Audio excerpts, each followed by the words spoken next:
So now, gents, let's look at another big part of the press conference that happened at the Pizza 2024 thingy was at the press conference was introducing the Ramon, the head of youth development, technical director of youth development.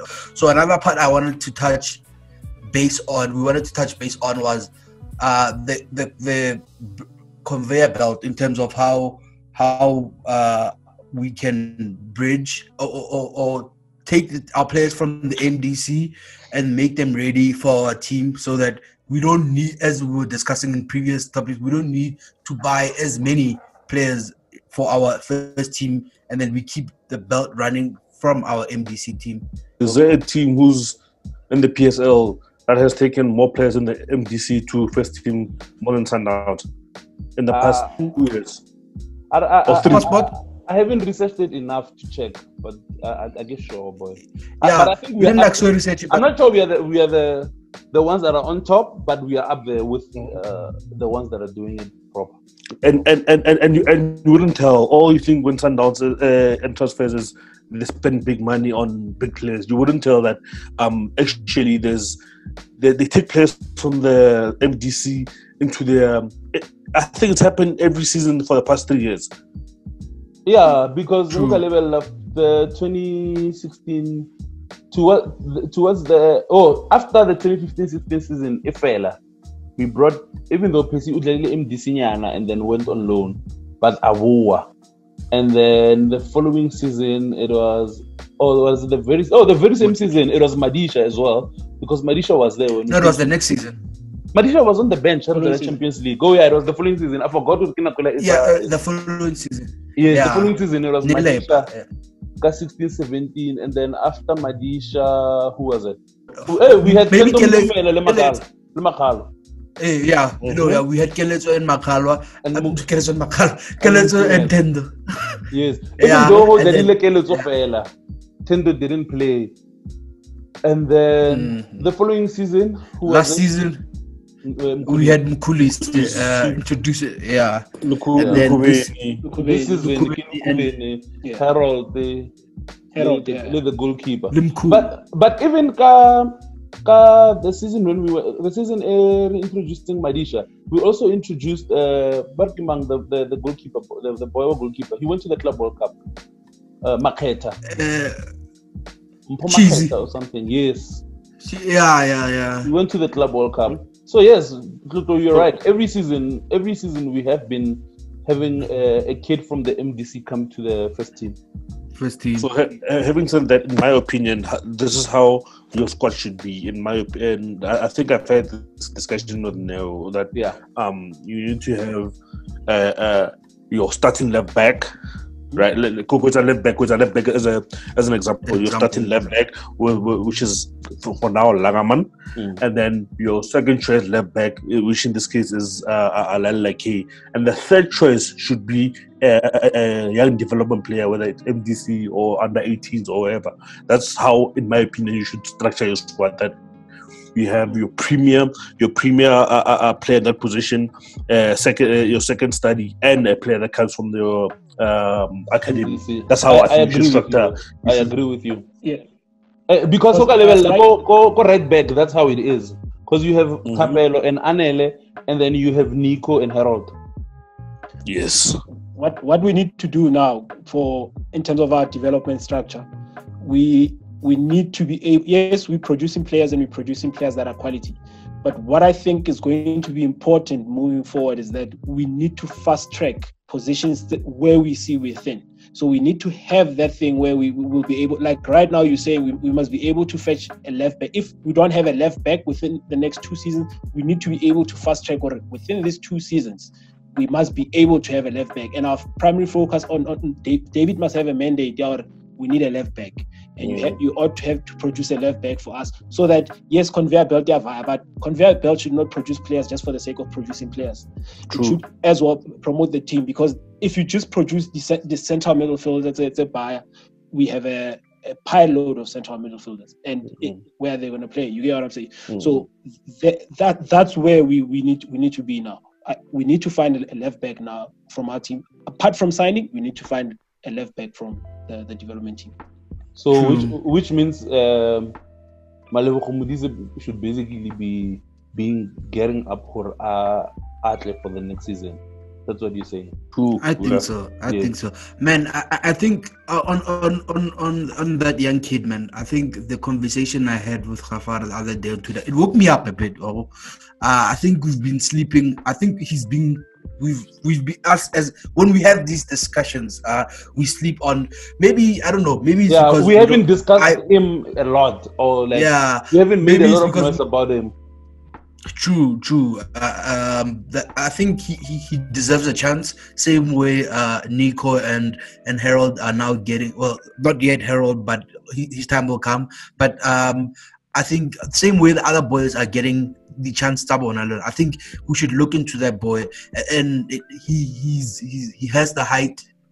He's not very short, but he's not very tall, and he has the body of a defender. I think he deserves a chance. I also believe Sundowns in the next 2 to 3 seasons, I don't think we should buy a centre back or a number 10. I think we are so sorted in the department. Yeah, no, I agree.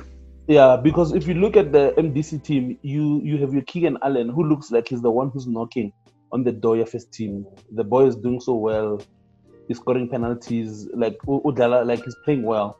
You also have a Tristan Moses who came from Chiefs. Like there was so much said about him because his potential is up there. So when you look at him, you look at a Keegan Allen. Tendo Mukumela, like, he's gone for good, ne? Yeah, we sold him permanently. Yeah. Yes. I mean, not a buyback clause. Yeah, you'll never know. But I think for the next 3 seasons, we are not supposed to sign a centre back because when you look at Madisha, you look at Libusa, you look at Kotier, we are sorted, and then you have those 2 boys. And then at number 10, we should not even look anywhere else. Lerka Gaston. I don't think we should buy a number 10 because if you lose Gaston, in my opinion, I feel like Mkhulise is the perfect replacement. Yeah, Gaston. Oh, yeah, Temba, because I feel like that boy can push the tempo your team.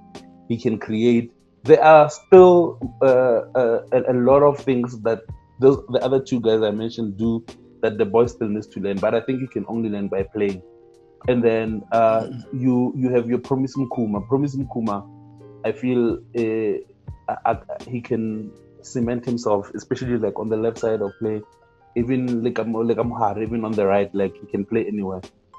I don't think we should sign. I think Sundowns, the only thing we should be signing is the striker, the midfielder. Because to be honest, I don't see a boy from MDC all who like as a prolific goal scorer, or we can groom him to be a prolific goal scorer. But that's my opinion. I don't know how you guys see it or how everyone else sees it. Like, you can leave it in the comments.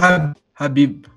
Yes, no. What I'm saying is that MDC team, like from our development, because Habib Ramosaini, even though Remisi MDC, but Ramosaini the same as Leyen Lamik we had signed. But what I'm saying is that like producing like local boys.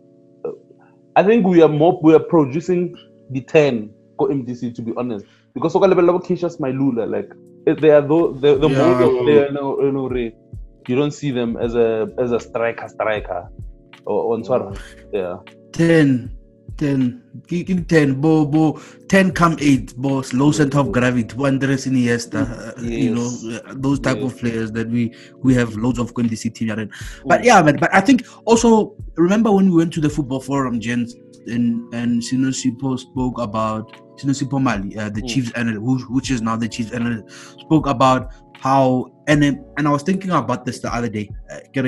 What Sinosipo was saying is so right. Sinosipo said the gap between the MDC and the PSL is so huge that when you think about it, look at all the players that he was given an example of Chiefs. There are 2 MDC boys but never that were thrown into the first team. Yeah, they had and serious injury.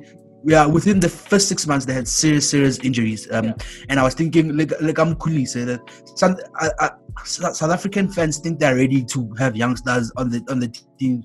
But if I think back to Game Polokwane in CTR and December, so many people, I got into the timeline and I saw so many people commenting negative things, coolies and the charges he missed. But like with experience, it's not like we lost the game. Yes, it's the cost of having a young player in your team. They'll obviously miss the. Think back to 2013 Kama Billion, and imagine if we had broken him down and we after more astrological opportunity. No, the coach kept the faith and then he became an elite player. But what I was saying, the correlation between what Sinosipo and what Coach Peter was crying for is the reserve league. Under 21, not MDC team, reserve league. We need a reserve league, guys. The reserve league is gonna be a bridge, a proper bridge for these youngsters to develop properly, even after they're 21. Get game time. I thought, okay, every week I'm playing a fixture. Every week, every 3 days or whatever, I'm playing a fixture that's gonna develop my game. I think the answer is in that reserve league, a coach now. And you know what's the crazy thing about having a reserve league? Remember when Gift Leremi back in the days had his troubles with Pirates?